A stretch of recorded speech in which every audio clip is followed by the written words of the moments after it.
Welcome to the Daily Dawg podcast. This is the Monday, September 8th podcast. This is the Monday podcast of GameWeek 3. And for the first time this year, we are looking at an exciting matchup this Saturday. No longer just glorified practice games or pay games or payday games or cupcake games, whatever you want to call them. They have been good opportunity for the team to break in some new players, get some good practice, and give us a little insight into what we think the Dogs might do this year. And we've seen enough of that. We are ready for some real games. And we've got a real doozy this week. We are going to be probably the premier game of the week. I mean, Game Day has made the choice. They announced on Saturday they'd be coming to Knoxville. They anticipated probably the polls that would show Tennessee taking a big jump. We got a top 15 matchup. We will be taking a look at the polls, and as part of our podcast tomorrow, where we take a look more at what is the perception of Georgia, what is the Georgia fan perception of Georgia, what do we think with what we've seen so far 2 games in on our march to try to become a SEC champion, a national champion. What kind of progress is the team making along that track? What does the media think? What do we think? That's really what we do on Tuesday.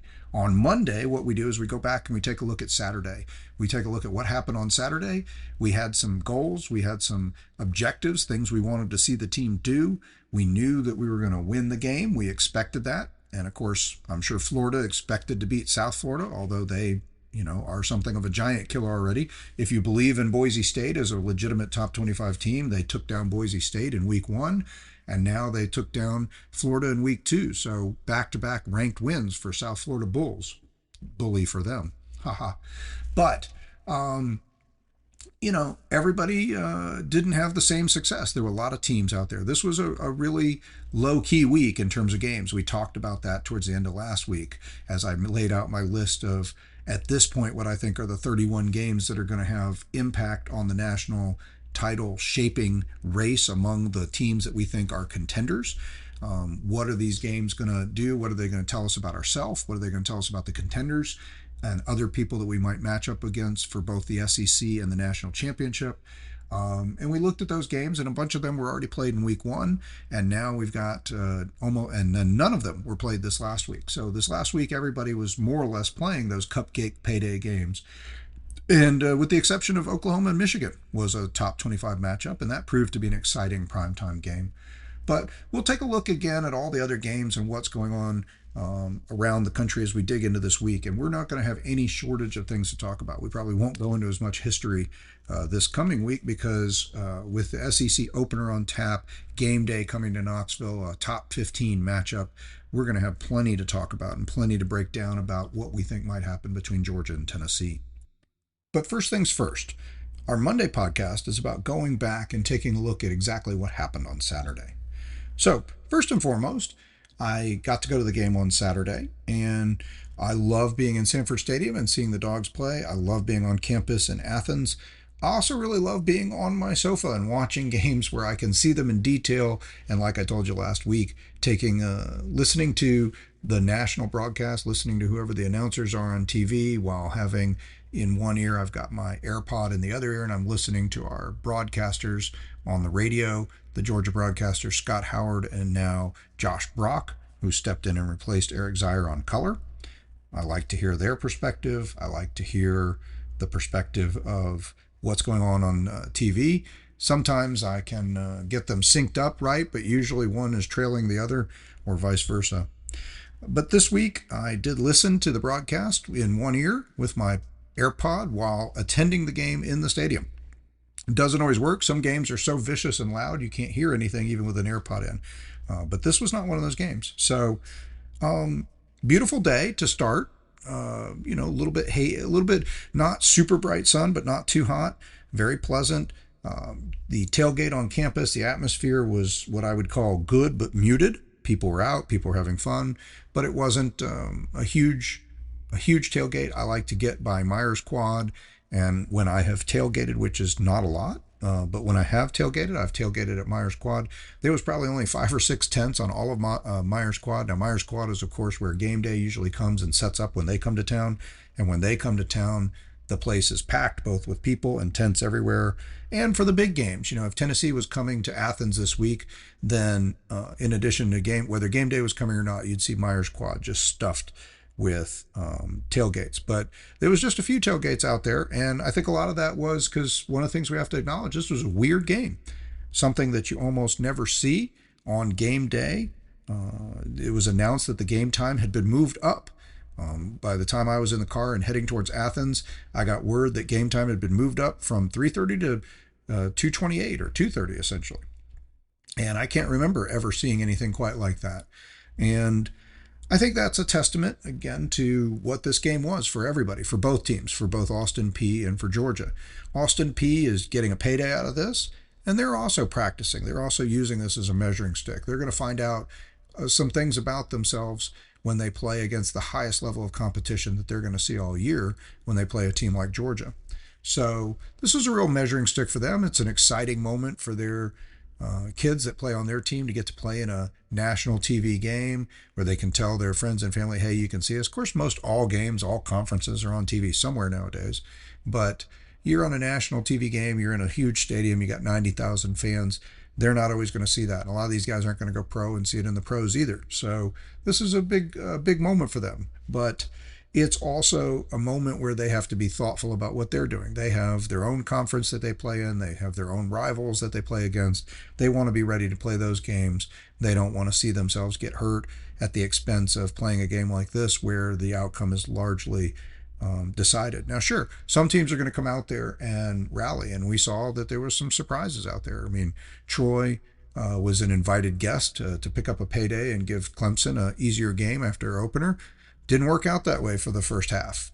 Troy ended up, Clemson also suffered a weather delay from the same system that came by us, but Troy found themselves up at the half, 16-0. And that's not just, that wasn't just like, oh, Clemson, turned the ball over 3 or 4 times in the first half, didn't get any points, and Troy managed a field goal and they're up 3-0. I mean, 16 points, that's a solid 2 scores. I mean, at a minimum, 2 touchdowns, 2 2-point conversions. So Clemson faced a daunting task, knowing they were going to have to score 2 or 3 times probably to reclaim a lead in that game and not come out a loser. So I'm sure they felt some tension. I'm sure they felt some pressure. And Troy is one of those teams a little bit like Marshall that we talked about last week that can surprise you and be a really good team. But, they're a lower level team. We're not expecting them to go on the road and beat Clemson. We're expecting them to show up, play a decent game, pick up the check on the way out. And, I heard Jim Donnan on, I think he was, I don't know if he was on Brandon Adams' podcast on Dawg Nation, but I heard a quote from him, or maybe he was I think he was on the pregame show. I was listening to the pregame show as I was driving up, and they had Jim Donnan on, and they asked him, when he coached at Marshall, what did you think about or plan when you played a team like Georgia on the road, or what was your priority going into a game like that? And he said, make sure you get the check. Which I thought was a great answer.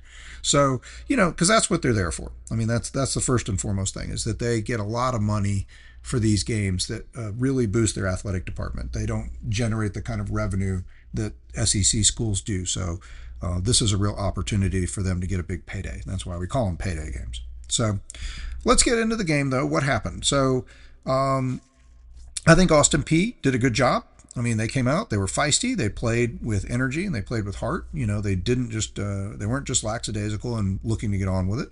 I don't know if they really thought they could win or what kind of a good game they could give, but they were solid, they were well organized, and they looked like a more cohesive team than Marshall looked like the week before. I know on paper, you look at them and they're a FCS school and Marshall's an FBS school, and we're thinking we should just walk over them. But they looked like a team that was more cohesive than Marshall.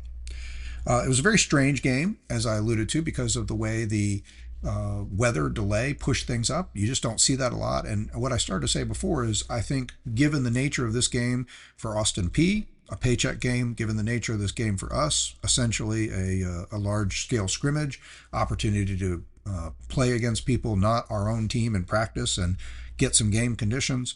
That's really what this is for both teams. They were both willing to move that game time up. If this was the Georgia-Tennessee game, I'm not sure both teams are willing to augment their starting routine. I don't know if they're willing to mess up their schedule and the way they plan and the way they lay out in detail exactly what they're going to do every minute leading up to a kickoff of a big conference game and a game that could decide the SEC, a game that could have an impact on the national championship. So I'm not sure you'd see the start moved up, but in a game like this, both schools have to agree. Well, in any game, both schools would have to agree to move the time up, and TV has to agree to move the time up. And everybody looked at this game for what it was and said, "Look, let's put player safety, fan safety, and just the ability to try not to have this thing delayed as much as possible." They were hoping to get as much or more of the game in as they could by moving it up. I think realistically they couldn't move it up much more than an hour. I think if they could have, they would have been happy to start at 12:30 with the idea that maybe the whole game could have gotten in before the weather got there, but that's not realistic. You can't all of a sudden on game day tell everybody, including the teams and your broadcast partners and everybody, we're going to play this game 3 hours early. So I think 1 hour was about all they could do. And I think it definitely changed the energy on campus. It probably changed the tailgates. There were probably people who were on their way who just decided not to bother setting up the tents and the tables and, just eat some snacks and get to the game. And I think it affected the teams. I mean, it's going to change the way you're ready to prep. I mean, these guys have their routines. They go through a certain set of things, and you just cut an hour out of that. But like I said, I think that points to what kind of game it was. Coming into the game, I predicted that I don't think the most important thing that I give you guys in terms of my thoughts about the game is the predicted score.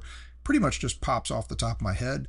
Some of the people who've been with me a long time as I share my thoughts about games and even have called before I started doing podcasts and say, tell me what you think is going to happen. And these kind of conversations were the inspiration for my getting into this.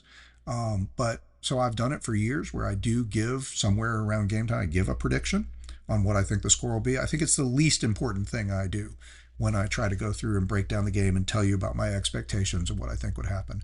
Because honestly, you never know, and you're just sort of pulling it out of a hat. But I said I thought this game would be 38-3.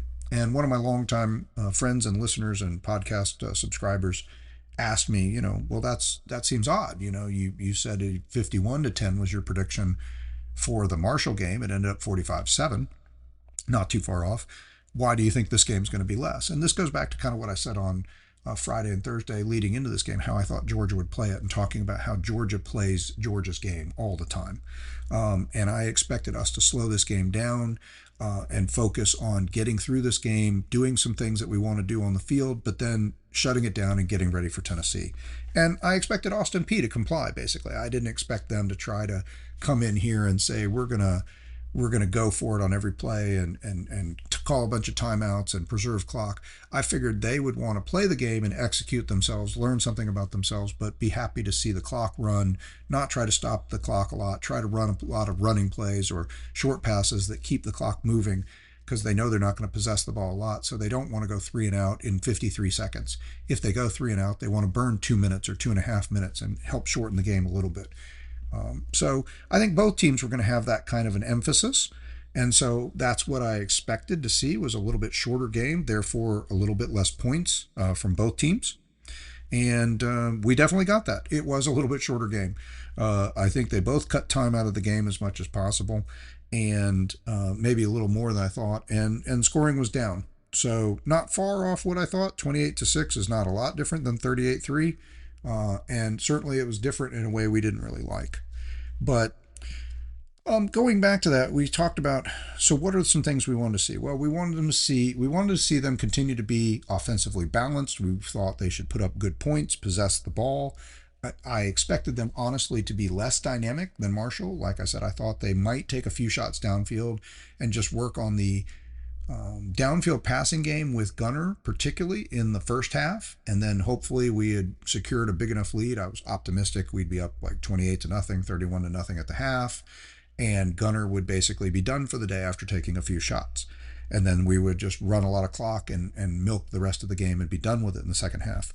That's not the way it worked out. Of course, it was only 14-3 at the half. We had a chance to make it 21-3, but sadly, we failed on being able to score at the goal line with 5 plays from essentially the goal line. So that would have made it 21-3. I think given the way the game went, Gunner still would have come out and played in the third half. 21-3 would not have been enough to just put it away. But so what did we get out of the game? Well, we put up 421 yards of offense. They had 196 yards of offense. So that was a 225-yard differential. And that's a stat that I usually find meaningful. We ran 76 plays to their 51, and you'll learn that I think this is really important too. This speaks to game control. When Kirby talks about complementary football involves controlling the game. And one of the things that helps you control the game is you need to run a substantial more number of plays than the other team on offense.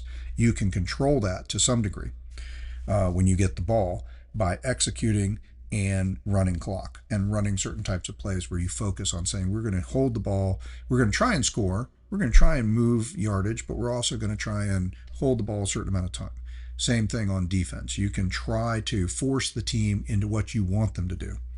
In our case, we want them most of the time to find that we're a brick wall up front and they're going to have a hard time running. So we're going to push them into obvious passing downs. We're going to get ahead early, which is going to force them even more into obvious passing downs, which is going to not allow them to possess the ball because they're unlikely to connect consistently on passing plays. And so if that's true, they'll run less plays, they'll punt more often, we'll have more time to eat clock and run more plays. And largely we were effective in that. We ran 25 more plays this week than they did, and that's pretty close to what we did against Marshall. So for the year so far in 2 games, we've run almost 50 more plays or a little over 50 more plays than our opponents, which is great. We won the time of possession battle, which goes hand in hand with what we're talking about. We had the ball close to 33 minutes to their 27. We were pretty good on third down. We were 7 of 16 on third down, which is, in a game like this, I think you probably should set your target at 50% or above. So that is a little disappointing. If you're looking at it in the season big picture, you would say that 44, 43, 45% is kind of the minimum you're looking for. So we're not looking for minimums in these payday games. We're looking for maximums. But we held them to 3 of 13 on third down, which is 23%. So that is good. That's where we want to see that. We did register 2 sacks this week, having not and only 1 the week before. So we've registered 3 sacks and we've given up none. Giving up none is good, but that again may speak more to Gunner staying out of bad situations than it does excellent blocking or being able to make something out of nothing and get away from sacks. And we'd probably like to see a little more pressure. But I also don't know that we were trying to dial up a lot of blitzes and really show off what we can do. I think we really wanted to try to line up like we talked about and just play standard football with our front 7 and our front down linemen, whether it's a 3 or 4 on the down line up front. Try to get pressure out of that without bringing stunts and blitzes. So we did get 2 sacks this week so that's not terrible. The worst thing we could say about what happened is we didn't create any turnovers, and Kirby's big on seeing turnovers created. We did not create any turnovers last week, and we did create a turnover this week. Sadly, we lost the turnover battle, though, because we had 2 turnovers of our own this week. So last week's game was a clean game by both teams, no turnovers. This week, both teams had turnovers, and unfortunately, we were on the downside of that. We also only had 3 penalties, and I think this is important. We only had 2 against Marshall. So 5 penalties in 2 games is a sign of a team that is listening to their coaches and is playing with discipline. They are not jumping the snap on defense. They're not flinching on offense. They are executing at a high level. They're not overcommitting on defense. You may see penalties go up on defense with the level of competition. I think that's another thing that you have to take into account. Even when you see a team like Austin Peay or Marshall get some yards, there's some moments there where you have to recognize that our guys are trying to play their best cover defense. They're trying to play their best tackling without making any penalties. And that's good muscle memory to build and good practice to have. When the intensity ratchets up, you may see a little lack in concentration there that could lead to some more penalties. But at this stage of the season and the kind of competition we're playing, no matter who you're playing, 2 or 3 penalties a game is a nice place to be, and it shows discipline and coaching, I think, on a good level. So we had, I believe, 26 first downs in this game, which is a nice total to their 10. Honestly, I'd rather see them not even get double digits, but I feel pretty good about having 26 first downs overall. We talked a lot about, well, let's back up a minute and go back to something we talked about at the end of last week. We talked about how you're not going to see, and another reason I didn't expect to see a 70, Tennessee, I know everybody's probably a little edgy right now because they're looking at what Tennessee did against East Tennessee State, which everybody probably thinks, hey, that's probably about the level of opponent we're talking about in Austin Peay, and it probably is. So what did Tennessee do? Well, they went out and won their game 72-17. So obviously that looked impressive. It caught voters in the AP polls' attention. They've shot up into the top 15 from the lower 20s and or down in the 20s in the AP poll. And so obviously it's got people's attention. It's like, wow, it's an eye-popping stat. They had over 700 yards of offense, right?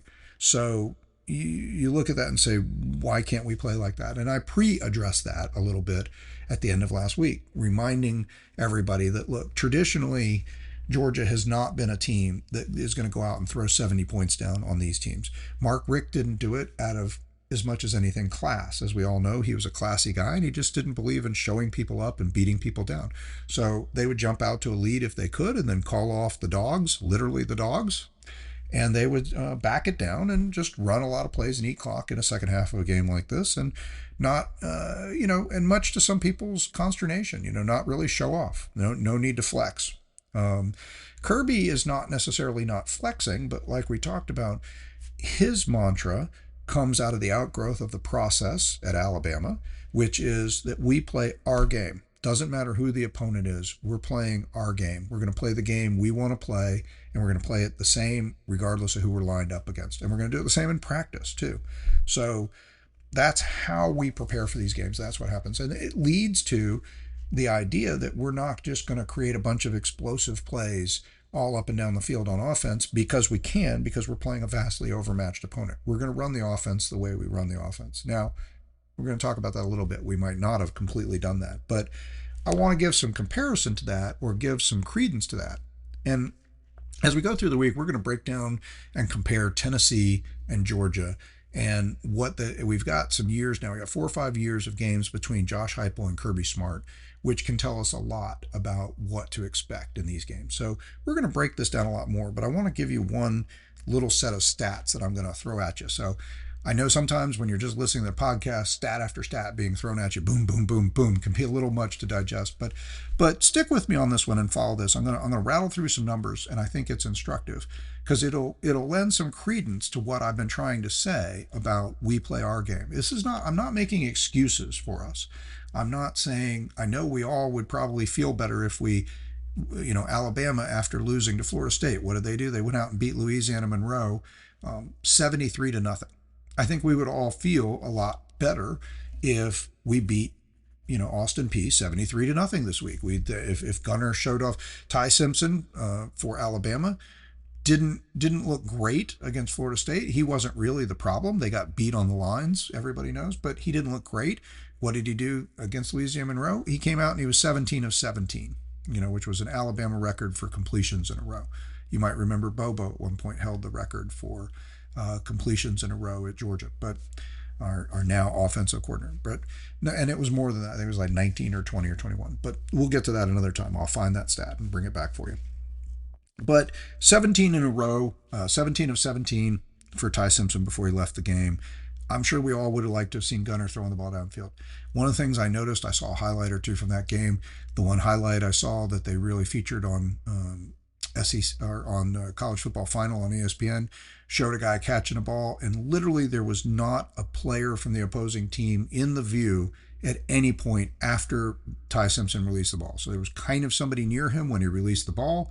Then you watch the ball fly downfield, go to a receiver who catches it and jogs into the end zone, and the widescreen view, no other player from any other team involved in that play. Just kind of amazing, really. So tells you something about what was going on in that game. But nonetheless, they look good, and we would all feel better. But what I'm getting at is we play our game all the time, regardless of the competition. And one stat that I think speaks to that, and like I said, we're going to break down more stats between Georgia and Tennessee as the week goes on. But here's what I'm going to talk about. I looked at last year's team on offense, both teams on offense, and there's some stats about how much yardage they put up under different circumstances.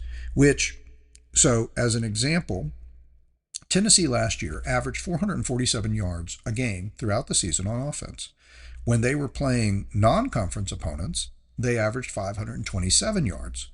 When they played conference opponents, it was 397 yards.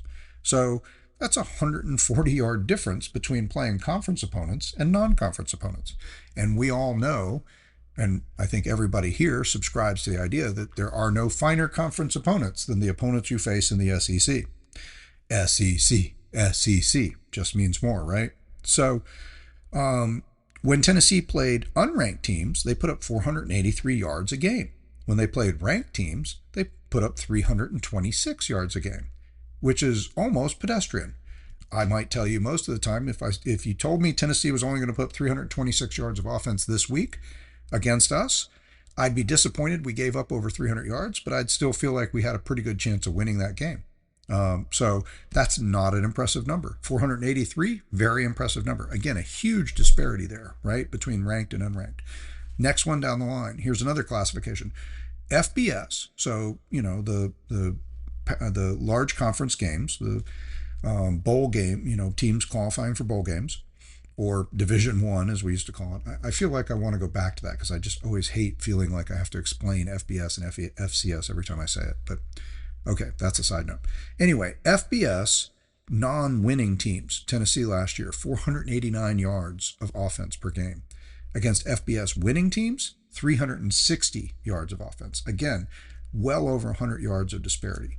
And just in case you're curious about some of these games, like, well, how many of them do they play? They had 6 games last year against winning teams, 6 games against non-winning teams from FBS. So 12 games against FBS opponents, split down the middle. And again, they had a nearly 130-yard differential between what they put up against non-winning teams versus winning teams. And here's your last one for comparison. FBS Power 5. So the Power 5 conferences, which I don't even think is Power 5 anymore, but that's the way the stat came out. We now think of it maybe as just Power 4. Against Power 5 conference teams last year, 389 yards of offense versus non-Power 5 teams, which, would include, playing like teams like Marshall, 600 yards a game of offense. So again, a huge disparity. So across the board, let's sum this up. In non-conference games, well over 500 yards of offense versus under 400, 397 in conference games. Unranked opponents, 483 yards against 326 against ranked opponents. Winning opponents from FBS, 489 versus 360. And against the Power 5, 389 against 600 yards in non-Power 5 teams. So what do you see there consistently? Well, they averaged nearly 450 yards a game in offense last season, and the way they got to that 450 was not in conference games, against ranked opponents, against winning opponents from FBS, or against FBS Power 5 teams. In all of those categories, they failed to crack the 400-yard mark. In some of those categories, they didn't even, in conference games, they were about 397. That's actually pretty good for an SEC conference slate, okay? But when playing ranked teams, only putting up 326 yards a game, that is not a winning formula. You will not consistently win games against ranked foes if you can't get to at least 350 more yards of offense. Same thing against FBS winning teams, only 360 yards of offense. That's just barely above what you would need to consistently win those games. So that's what Tennessee did last year. What did Georgia do last year? Well, last year we averaged across all games just 405 yards offense. So it was not a great offensive year for us. But our disparity is not as big. In non-conference games, 439 yards of offense versus 387 in conference games. So again, we averaged about what Tennessee did in conference games, but we didn't put up a crazy number in non-conference games. Same thing, ranked versus unranked. Against unranked foes, we had 450 yards of offense. Against ranked teams, 360. So Tennessee put up more yards against unranked teams. We put up more yards last year than they did against ranked teams. So their vaunted offense was not as good against ranked opponents as our offense was, despite the fact that on the whole, our offense looked pedestrian. Again, what is this pointing to? What I'm telling you. We play the same game no matter who we're playing. FBS non-winning teams. We put up 450 yards of offense, but against winning teams, 376. Again, less against the non-winning teams than Tennessee, but more than them against winning teams. And against Power 5 conference teams, we put up 394 yards of offense. By comparison, Tennessee put up 389. Pretty close, but we still outdid them. Against against non-Power 5 FBS teams last year, 423 to their 600. So in almost every category, they actually outpaced us on offensive yardage in conference games, 397 to 387. In every other category, ranked versus unranked, winning versus non-winning, Power 5 versus non-Power 5, we put up more offense in those games against the tougher side of that equation than they did. So we and our number, the disparity between our highest numbers, our average against the lesser version of those teams, the non-ranked teams, the non-conference teams, the non-Power 5 teams, the disparity between our averages was very small, around on average of 50 or 60 yards a game in total offense difference between whether or not we're playing a conference team or a winning record team or an FBS Power 5 team or not, or a ranked team. So again, this is just something that lends credibility to what I'm telling you about the idea that we play the game we're going to play regardless of the opponent. Tennessee, historically, and I will tell you, we'll look more at this as the week goes on. Like I said, we'll dig deeper into the comparisons of the teams between Kirby and Josh Heupel in particular and what they do. And we'll see more of these stats later. But just take it from me for the moment so that we don't have to just keep burying you in stats right here in this segment. Take it from me that this is pretty consistent, that we can go back and look the last 4 or 5 years, and especially in our championship years, and you'll see this is consistently true, that Georgia basically, our totals and our stats and the things that we look at to evaluate how the team performed does not change radically regardless of what kind of competition we're playing. But teams like Tennessee, and Tennessee in particular, is one of those teams that puts up a ton of yardage against lesser competition. But when the top competition comes to town, not only do they have a huge disparity of their yardage goes down, they actually, in many cases, don't even equal the kind of totals we put up, despite the fact that coming into the game, you might see, and you'll hear them talking about this week, Tennessee's averaging over 600 yards of offense right now. So when the game starts and the announcers come on next week and you're watching it on TV, they'll be like, Tennessee coming in the top 5 in offense in the country, averaging over 600 yards a game. Whereas Georgia has concerns on offense, is Gunnar Stockton the guy who can get them going? They've done well. They've put up a decent amount of points, but they're only averaging, 450 yards a game, which puts them in the 30s. It's going to be something like that. And those are about the numbers, okay? You'll hear that, but just go ahead and put that filter on that thinking right now and realize the style of play that they take into games like last week's games and allows them to put up massive yardage and massive point totals against lesser competition. But when they face the SEC team, it doesn't mean they don't win. I mean, they have famously beaten Alabama at Tennessee 2 times in a row. So 2 out of the last 3 years. So those were good Alabama teams. They beat them. I'm not saying they cannot win against an elite SEC team. That is not the case. But now they have not won against Georgia, okay, in recent memory. But that's a different story, and we don't want to get cocky about that. And honestly, it's one of those things that makes me nervous going into this week. Over the years, I've learned that things like 8 and 9 game winning streaks against an opponent really don't mean anything. Year to year, they're different teams. In some cases, they're different coaches. Our winning streak against Tennessee transcends more than just their current coach. So, that is a difference maker as well.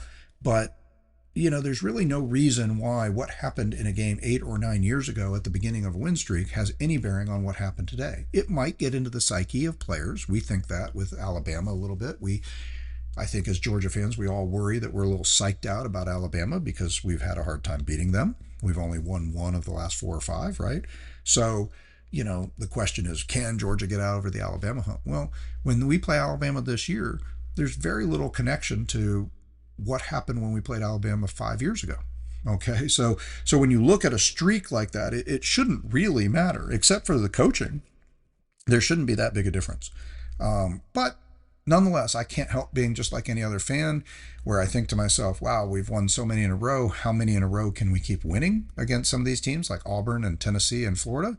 And, you hate to have that stumble come at a moment where it would be most inopportune, where you lose a game like this and then you look back and you say, oh no, that's the game that kept us out of whatever. So let's get back to the game on Saturday. I don't want to go too deep into this, but let's just wrap up some things that I saw that I liked, things that I think we can feel good about. Gunner was 76.5% this week after being more in the 50s or 60s the week before. So that's a better completion percentage. We're happy with that. Um, I really like the fact that we are starting to see this. If you look in the box score this week, you see what looks like the three-headed monster that Georgia has been able to replicate a lot over the last 10 years, coming forth at running back. And what I mean by that is over the last several years, Georgia has had, I think I alluded to this in a previous podcast, it's pretty typical to see Georgia rotate in two backs as their primary guys.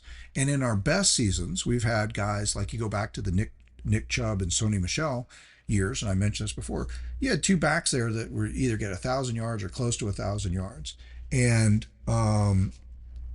with that, they um, they had nice yard per carry averages, 5 yards or above, maybe 6 yards per carry. They got decent amount of touchdowns. They kind of split the backs. And in a perfect world, you run into these monikers you hear all the time in football. People like to talk about thunder and lightning when they talk about two running backs. That idea always comes around. I don't know if our backs are always described as thunder and lightning, but it does seem like we often have a workhorse back and a little bit more of a speed back in those first two, or maybe more of your power back and your speed back. And it really seems to be developing that way again right now. While Nate Frazier seems to have the ability, we think he's got elite speed and the ability to be a game breaker. Um, at the moment, he seems to be doing more of the workhorse. I mean, he seems to be, yes, that speed back. He's getting a lot of he got more carries this week, but Chauncey Bowens, I'm sorry, is what I was trying to say, is developing as that power back, that guy who just runs with that intensity that hits people. He's a little bit bigger, he's a little bit thicker, and he's that guy who seems to be laying hits as much as he's getting hit. So we see Nate Frazier as a guy who might be more of the game breaker and the speed back, although he is able to be the workhorse. That's what I was trying to say. He is able to carry the ball and hit people and be take tough yards. He's not just avoiding contact. Chauncey Bowens, though, he's the bowling ball. He's the guy who's getting in there and just knocking the pins down and doing those tough runs. Now, he had the longer run this week. He had a 14-yard run. Nate Frazier's longest run was 9. Nate Frazier had 69 yards on 14 carries, a 4.9-yard average. Less than I'd like to see in a game like this. I'd like to see him average 6 to 8 in a game like this.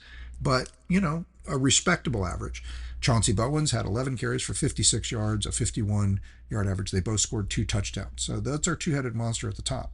And then behind that, in our best seasons with our running back stable, we have seen a third guy who is what I would call, if one of our guys, top 2 guys, is a speed back, then our third guy is the lightning back. He's the guy who comes in and just electrifies the game out of nowhere with just speed. And you'd like to think, or probably when the other teams get used to watching and they watch who comes in and they call their defense based on, okay, we got to be ready for the run. When you got your first 2 backs in, they'd like to think when you bring the third guy in that, maybe you're not even going to run. Maybe it's a pass play. Maybe they can take it down off because it's not one of the elite backs. Again, going back to the Nick Chubb, Sony Michel, and DeAndre Swift era, when DeAndre Swift came in, he was definitely lightning. And there was no let up. In fact, he was probably faster than both those guys, and he was truly electric. He was also a future NFL guy. And the net result is a lot of times defenses were shocked to find out that the third guy actually made them look more silly than the first 2. The first 2 just beat him up, and the third guy delivered the knockout blow. And Dwight Phillips is really looking like that guy right now. He's got over 100 yards, or he's got 115 yards so far this season on 12 carries, an excellent 9.6 yard per carry average, and he scored a touchdown. Excuse me. In this game, he was 7 carries for 55 yards, a 7.9-yard average, and he had the long run of the day with 23 yards. So I think we're seeing the beginning of we really didn't ever have, I'm not even sure we had 3 running backs healthy consistently most of last year. So, but right now we're seeing the beginning of that 3-headed monster that we've had in the past develop with Frazier, Bowens, and Phillips, and where they all have a sort of a defined role. And when those roles are defined, it really works well. So I think that's really exciting to see that Phillips has that sort of electrifying look, and I think that's going to add a lot to our run game. Other things I liked seeing Colby Young back out there with 7 catches for 76 yards. That's what you call a possession receiver. That's a guy who's getting yards when you need him. It's not flashy, it's not showy, but you can count on him to make a catch, and that's excellent. We really didn't see a lot of targets. I mean, I can think of at least one time where we needed a key third down and Gunner threw a ball over the middle to Lucky Lawson and or Lawson Lucky. No, Lucky. Anyway, sorry, I totally came apart of that. Anyway, he threw the ball over the middle for the tight end, and we weren't able to catch it. And it was on Gunner. It was a throw that was not on target. And but outside of that, I mean, tight ends were in the game, but I really don't remember tight ends being targeted very much. So I think there was we saw tight ends getting the ball in the first game. We didn't see so much of that in this game. So I do think they were originally coming into this with we're going to work the wide receivers more, and I thought that might be the case coming in on Friday, and it really did look coming in on Saturday that that's what they did. It's great to see Thorson out there punting, even though Drew Miller did a great job in his absence. Um, I like that Zachariah Branch, we're making a strong commitment to a dangerous return game this year. Zachariah Branch is getting touches and getting returns both on kickoffs and punts in both games so far. Hasn't resulted in a big break, but I think we can see his talent. And if we keep committing to taking those opportunities, I can imagine somewhere down the line in one of these games, a 30, 40, 50 yard, maybe a return to the house could be a game changer in a key game. So I'm glad to see Branch getting those touches, and we're working on that. It was also nice to see Noah Thomas, one of our big transfers that much has been talked about, get some passes in the game and make a contribution. I think he had a key third down catch. If I remember right, he had 3 catches overall for 24 yards, a long of 11. So not a lot exciting in those stats to look at, but some good things. What did I not like? We were not very efficient. Gunner again was 76% passing, but only a 6.7 yard per catch average on 34 attempts, 26 completions. That's a pretty paltry number. No touchdowns. He didn't throw for any touchdowns. The running game picked up the touchdowns, 4 touchdowns from the running game. So that's great. We were seemingly able to run it in when we needed to, except for famously the stalled drive right before the half. And that one really came apart on a play that probably Chauncey Bowens would have scored, but we didn't look organized. He tripped in the backfield and then was easily tackled, and that's the play where Ethan Barber also got hurt. So that was just a disaster across the board, and that was kind of embarrassing, and it was something we had to sit and ruminate on for a couple hours because that's how the half ended, and then we went into the wrong, long, crazy rain storm delay. Uh, so uh, what I didn't like was that we also didn't break off a lot of long runs. Again, I think overall, 40 carries for 190 yards, 4 touchdowns, that's good. 4.8 yard per carry average for the team, not great. Was good that Gunner only took the ball 5 times instead of 10 last week, so that's better. We want to see Gunner only used when necessary, not all the time or much of the time. And we really wanted. I would like to have thought that the blocking and the amount of talent disparity that we had in a game like this would have resulted in some 30, 35, 40 yard runs. Didn't see that. Longest run was 23 yards. I know I just said we play the same game all the time, but I feel like our talent disparity should have led to downfield blocking and speed and execution that would have ripped off longer runs. Frazier's long was 9, Bowen's was 14, and Dwight Phillips was 23. 23 is pretty solid, but I was thinking I'd love to see a 30, 40, 50 yarder out there, or maybe one just bust through the line from midfield and a 50-yard touchdown to the house. That would have been great to see in a game like this, and we didn't see it, so that's a little disappointing. We already mentioned the 5 plays from the 1 yard line to end the half. It was good that the defense stuffed. We were only leading 14-3, getting late in the second quarter. We had that second quarter swoon again. The defense did buck up, get the ball back. It was somewhere between a minute and a half and 2 minutes to go, and the offense got down to basically the 5 yard line in 20 seconds or 27 seconds. So kudos to them. It looked like we were going to do everything we needed to do, which was stuff the team, make them punt before the half, get the ball back so you win that extra possession, and then go from there. That didn't happen. Instead, Georgia failed to score from inside the 5 yard line. They failed on 5 plays to get in the end zone. They didn't get stuffed on fourth down, but what they ended up doing was running out of time. I think the last play was on third down before the half ended. So, so that's, we didn't like that. And a couple other things we saw that we didn't like. We just didn't have enough points in general, right? I mean, 421 yards is decent, but I think closer to 500 would have been the goal for this game. We had two turnovers, and the two turnovers were fumbles that frankly looked like we just gave them away kind of easy. One by Frazier and one by London Humphreys. So neither of those were very inspiring.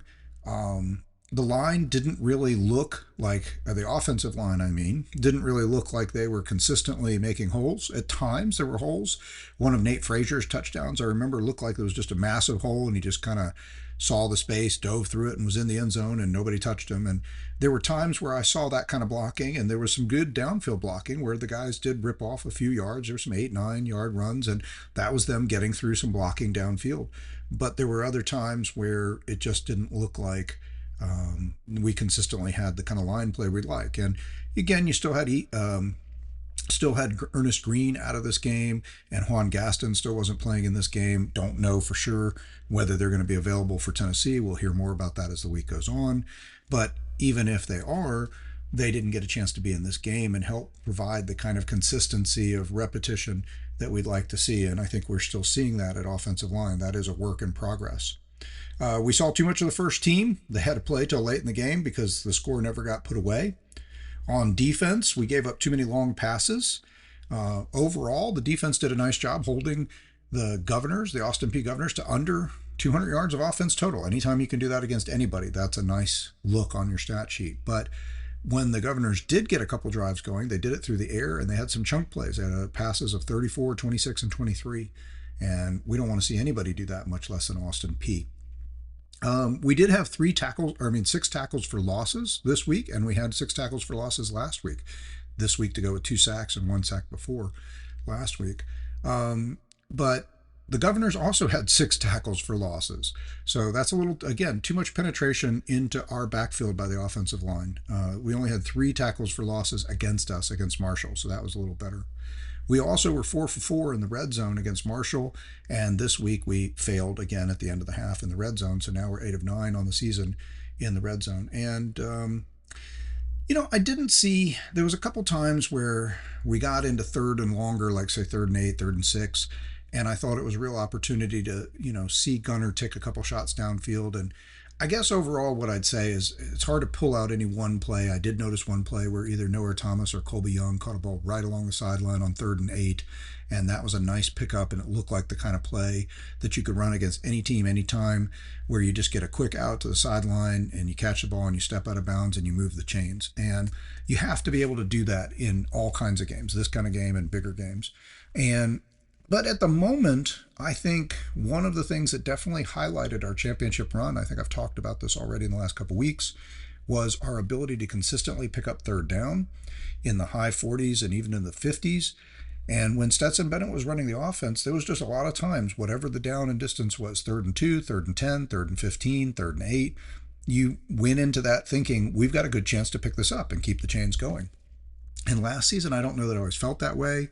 Kirby talked a lot about staying on schedule, because I don't think meaning that he wanted to make sure we're in 3rd and short, not 3rd and long, because I don't think he had the confidence that we could pick those up. And I'm not really sure we have that. I just don't want to see us next week in Tennessee facing a lot of 3rd and 8s, because at the moment, I'm not confident we can pick them up. Now, maybe we get into those situations and maybe Gunner picks them up and we come out talking about next week, man, we were awesome on 3rd down. Another thing I didn't love was the Governors had a 4th down, and it was an opportunity to keep them off the board and stop the drive and save some time. And it was like 4th and 2 deep in our territory, and we let them pick that up. And that was near the end of the 3rd quarter.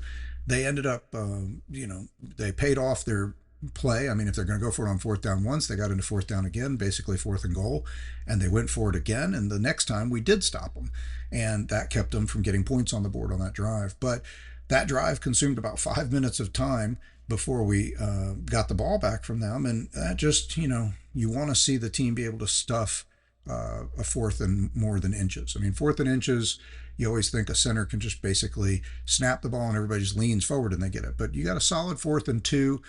And those are the kind of plays that the Georgia defense over the last 5 and 10 years has made a living snuffing out and getting the ball back and driving down point totals for the other team, because our team forces teams into fourth down decisions and then we pay it off.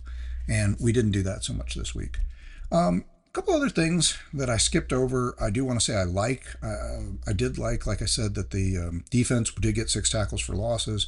I also really like that after we stuffed this drive that I was talking about, after the Governors got down to the goal line, had gone for it on fourth down, then on the second time we stuffed them, they left us at the 1 yard line. And we did very quietly, while everybody's unhappy about what they saw, especially offensively in the game on Saturday. We do have to acknowledge we went on a 17-play, 99-yard drive that took up 8 minutes and 43 seconds time of possession off the clock and resulted in a touchdown. And that was a thing of beauty. And that's what you talk about game control, just taking control of the game. You denied a score, which is basically like a turnover when they go for it on fourth down and they don't get it. And then you just drove the ball all the way down the field, took up a ton of time. You just take the will out of the other team and you essentially ended the game. Now, the game wasn't really in doubt, but if this had been a game against a team that could mount a late comeback and really threaten to win the game, when it at that point had been 21-3, or no, it was 21-6. I'm sorry, they already had 6. So had they scored a touchdown, say this is Tennessee, and you have the same scenario, you're up 21-6, but they get the ball, they get down to the goal line, and they get the touchdown. They could either go for 2 to make it 21-14 or kick the extra point. It's 21-13. They're still within a score and a 2-point. So either way, that's a coaching choice. But, then you would have to respond. But in this case, instead, this is in the same scenario against any team. That's what you want to see your team do, is stuff the play, get the ball back, and then not just get the ball back, but just eat the rest of the clock, drive the length of the field, put another score on the board, and put the game out of reach. And I think that was one good moment, or one long set of moments of execution, where the team showed us the kind of will that we're going to want to see them have against other teams. Overall, we were 4 of 11. We had 11 drives and we scored on 4 of them. So that's not super impressive. We didn't like that. Last week we were 7 of 13 and we thought that was pretty good. So definitely a step backwards in that regard. And we did have, again, that second quarter swoon. And I want to call out a little bit what is the second quarter swoon. So the second quarter swoon this week, we had basically, we had 2 possessions where we ran a total of 8 plays, gained 17 yards and punted, and ran very little time off the clock. So that's unfortunate. Now, what I will say on the positive, on possessions and time of clock, on the defensive side, one last thing to call out that I was happy with, the Governors ended up pretty much getting the bulk of their yards in 2 possessions. I mean, they really only had 2 drives where they sustained drives and gained yards. And one was that drive that ended at the goal line, 12 plays, 63 yards. They lost the ball on downs and did not score. And in the other, after we took the 14-3 lead in the second quarter, they were able to mount an 8-play, a 48-yard drive that took up 4 minutes and 42 seconds and ended in the field goal, their first field goal of the game. So, but that's not bad. I mean, only 2 sustained drives for the other team really shows a fairly stout effort on defense. So before we wrap up, I guess I want to take a look at and say, look, I know there's a lot of consternation and there's a lot of questions. I see a lot of people throwing out some questions. Does Georgia have faith in Gunnar Stockton? I mean, we all saw that one of the things that happened, as well as completion percentage was nice, but the yards were short. One of the reasons for that is most all the passes were some form of a screen pass, or if not a screen pass, something very close to the line. I think on 3, as I saw from The Athletic, Stuart Mandel referenced in his column, the on 3 column, which broke down that 14 of 26 completions from Gunnar were screen passes, and another 4 of them were within 5 yards of the line of scrimmage. So I think all of us saw it. I know I was sitting there with fans next to me, and people were just, basically bemoaning, like, are we ever going to throw the ball downfield? And, oh, look, another pass to the sideline. Oh, wow. Lots of sarcasm dripping from the comments. The question there, I mean, it was so many passes to the sidelines that you have to ask yourself, was this intentional? Again, you didn't see tight ends in the game a lot. You didn't see them target a lot. And there were so many passes. I guess the question is, look, Gunnar has been clearly given, according to experts and from what I can see and listening to other people, he's being given the chance to check in and out of plays. He can run these RPOs. The RPOs can start as either primary pass or primary run, but they're still going to run the play fake and run the RPO. He could change that once he could say, we're going to run the pass version of this, and then he goes through the fake and puts the ball into the breadbasket of the running back and then pulls it back out and makes the throw. He could fake the handoff and then just make the throw on the play action. He could check out of that and decide even after he started the play that he's going to go primary run and then still either give the ball to the running back or keep it himself. So in many ways, there's a triple option there. And he gets multiple chances when looking at the defense, both pre-snap, right at the snap, and post-snap as he's making his reads. He's got multiple chances to either throw the ball, give it to the running back, or call his own number. Last week, we said he called his own number quite a few times, ended up carrying the ball 10 times for 73 yards and scored a couple touchdowns. This week, he did not take the ball in his hands and run it, and he did pass it, but the passes ended up being mostly the sideline screen passes. So is that because he didn't see reads he liked downfield? Is that because receivers weren't getting open? Is that because the coaches called for sideline to sideline with very little downfield passing? Is he not confident to take the downfield shot, or were they not confident in him taking the downfield shot? I think, look, again, I'm not going to get the answer to that. Kirby's not going to tell me. He's not going to tell you. What they do tell us, I don't think that they go through a lot of subterfuge and trying to throw everybody off. But I will say that there is an opportunity here. Nobody really knows what to expect from Gunner, and they're playing opponents that they can win without pulling out the playbook and going down the play sheet. And so I think that many passes to the sideline. I don't think Gunner, I don't know, but I'm just guessing. Look, a guy that threw for 13,000 yards in high school, which is not usually a passing oriented offenses so much of the time, a guy who threw for 177 touchdowns in high school. I think he has, and they always said he had what they call a gunslinger mentality. So I'm reticent to believe that this guy is looking at the Austin Peay and the Marshall defenses and just feeling too much fear to go downfield. He's taking the safe and easy check all the time. I feel like there's some amount of coaching and planning and discussion between Gunner and Bobo and Kirby about what they want to do, what they want to show, and what they wanted to execute in this game. And I don't think it involved taking a lot of downfield shots. And if it did, I think we would have seen more. He did throw one deep ball towards Dylan Bell in the second half. Looked like he had plenty of arm on it, but he wasn't particularly close to them. And frankly, Dylan was not open. The safety or whoever came back there on defensive back basically was running stride for stride with him. So honestly, I guess it was better off that the ball was not so much on target because neither guy actually had a chance to get to the ball, and it just landed on the turf. And that was really the only deep shot we've seen him take in 2 games. So again, I don't want to dig too deep into, and I'm not going to tell you I know what the coaches and Gunner are trying to do. I don't. But I just think logically, when we look at it, I don't think we can believe that he's a guy who's afraid of the downfield pass. And I don't think we can believe that the coaches are afraid of letting him do the downfield pass. They know he's going to have to do downfield passing. And if they were afraid of it, they might as well let him do it in this game and the Marshall game. Because if he can't do it then how's he going to do it against Tennessee and Alabama and Ole Miss and Texas, right? So I just don't think that's believable, that they don't have confidence in him and he can't do it. There's some reason, either by what the reads were, that they had a very limited plan that said, if this is the read, then this is the result, or they chose intentionally to say, we're going to try to win this game. And I liken a little bit to, if you're a Tin Cup fan, you've seen the movie Tin Cup. I feel I am not a great golfer, but I can strike a ball pretty well sometimes. I like playing golf, but I don't play a lot.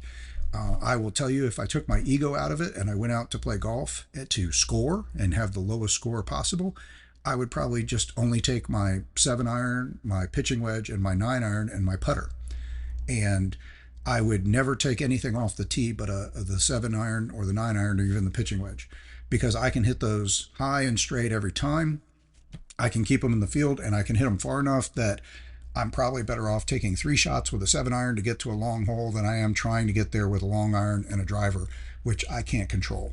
So if I really wanted to score, I'd probably just play the whole thing with a 7-iron.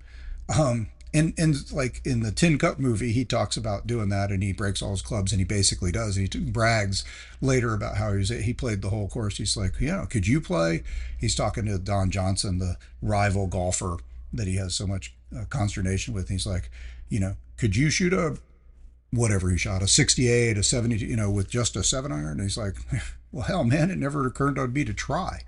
Uh, it might have occurred to the coaches to just say, hey, let's just go out there and not throw any downfield passes. Let's just go sideline to sideline, get our receivers warmed up to catching the ball and breaking some tackles and just letting them do a good job athletically. And they did. Those passes that didn't go beyond the line or barely beyond the line or only 5 yards beyond the line, you look up and down the passing numbers, and while there were not, we didn't see 60 and 70 and 40 and 30-yard plays. We didn't see anything over 23 yards run from Phillips, and that was on a run play. But what we did see is we saw the receivers consistently get 6, 8, 10, and 15 yards, and that was all athleticism on their part, right? Gunnar put the ball out there, and then it was mano a mano with them and the defense, and they made the yards and they made first downs. And the best I can guess, just watching it, is there was so much determined ability. I mean, so much of a determination to keep throwing the ball sideline to sideline that had to be a part of the plan. And I don't believe they expect that they're going to win the SEC or compete in the SEC just throwing sideline to sideline all the time. So they have their reasons. I don't know what they are, but they chose not to take shots. Kirby did talk about it and make it sound like it was a problem, that he was disappointed that he didn't see more vertical shots and that we got to be able to take vertical shots. He referenced that we have to be able to protect him, or that Gunnar has to feel confident enough to take those vertical shots. And I think that that's possibly, again, a little subterfuge. I don't know that he's really always trying to deke people out in the media and all these conspiracy theories. But when he says that, again, I think that he knows why they didn't do that. And maybe there is even something internally where they told the whole offense, that Gunnar is going to need, 3 seconds to throw the ball downfield. And if he doesn't get it, he's taking the short shot. We're not going to let him get hit. And so maybe they go back and they tell the offensive line, well, look, Gunnar made the read and he didn't have the time. You didn't make him feel comfortable. So maybe Kirby's calling that offensive line out through the media.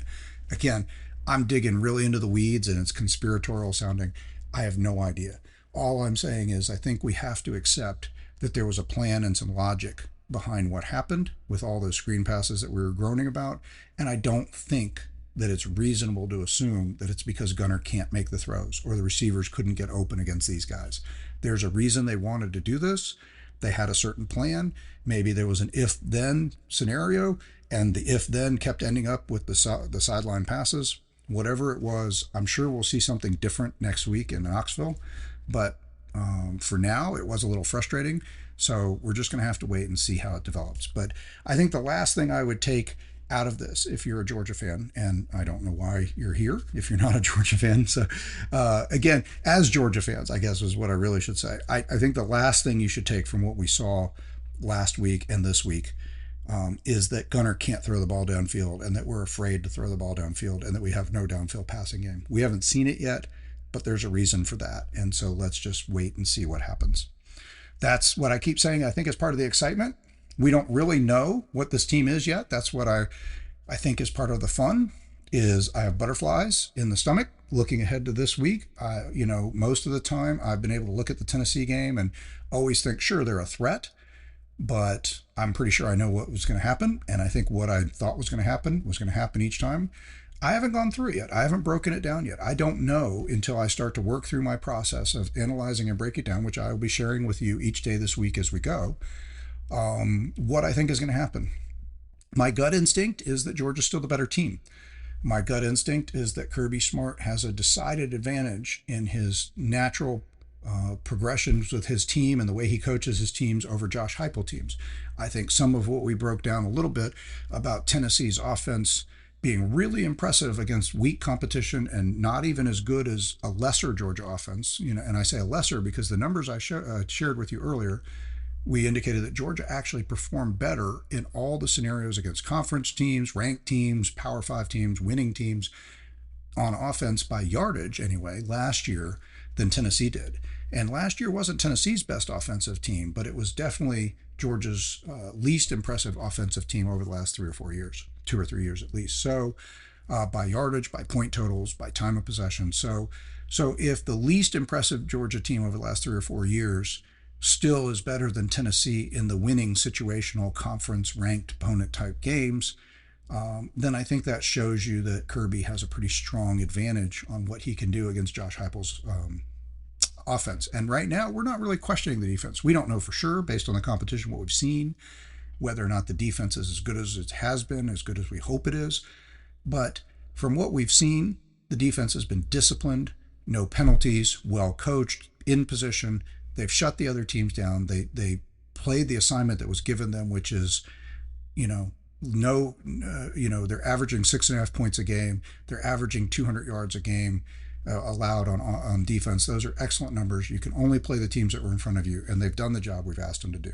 So I think for now we're gonna go into breaking it down more as we get into further podcasts this week. But those are a couple thoughts to take out of what we saw this week and start to think about what we're going to look at as we go and how we should feel about it. I know a lot of you got some consternation, and I'm not saying I don't. It was not fun to sit there through a giant rain delay and a less than inspiring opponent and watch the team not really electrify us, not really give us a lot to look at. No big, fun, exciting plays, nothing super exciting happened in this game. It just, we just kind of worked our way through it. So I do want to throw a shout out to UJ in general.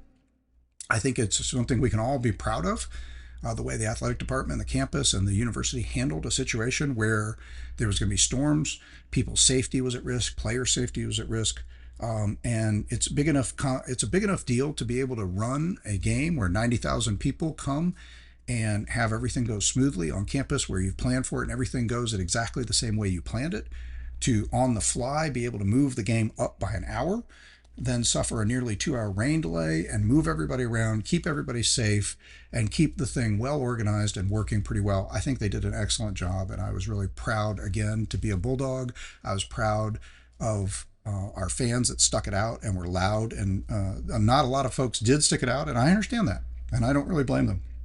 But the ones that did were loud and rowdy and made a pretty decent home field advantage still in the third and fourth quarters. Kirby even called that out. And I was proud of the way the university handled things and made it clear and easy for everybody to understand what to do and how it was going to work out. And I think that with all of the challenges that they faced, they did a really good job of hosting the game on Saturday and keeping us all safe and keeping us well informed. Look, I sat there, and what I was reminded as I watched the stadium empty out and the sunset come out after the rain had come and the fireworks go off and the Dawgs win flash across the board and the band play, Glory, or play the Hallelujah chorus, I just remembered how much I love Sanford Stadium and how much I love watching the Bulldogs. And it just, so many, from the time I was a student through every game I've been to and all the years I keep coming and all the time I watch on TV, but just sitting there and soaking up the atmosphere in a beautiful evening, Dogs having played, having won. It was a great time, and I just love being in Sanford Stadium. And I hope you guys share that feeling, and I hope you remember that when we have these games that are a little bit frustrating and uninspiring. It's sometimes it's the destination, not the journey in this case, right? The destination was the reward. So looking forward to breaking down more of Tennessee. This is going to be an exciting week, and there's a lot more to talk about this week, and I can't wait to share it with you. Please share the podcast and the dailydawg.com website with your friends and family and Bulldog fans, interested SEC and sports fans.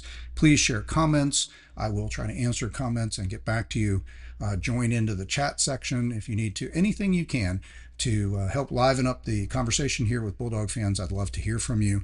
This has been the Monday podcast of Game Week 3. Looking forward to the Tennessee game on Saturday in Knoxville, where game day is coming. We are going to be the star of the show this week after 2 lackluster weeks, and we're going to talk about how that goes. But in the meantime, I leave you hopefully having a great Monday and looking forward to the rest of your week.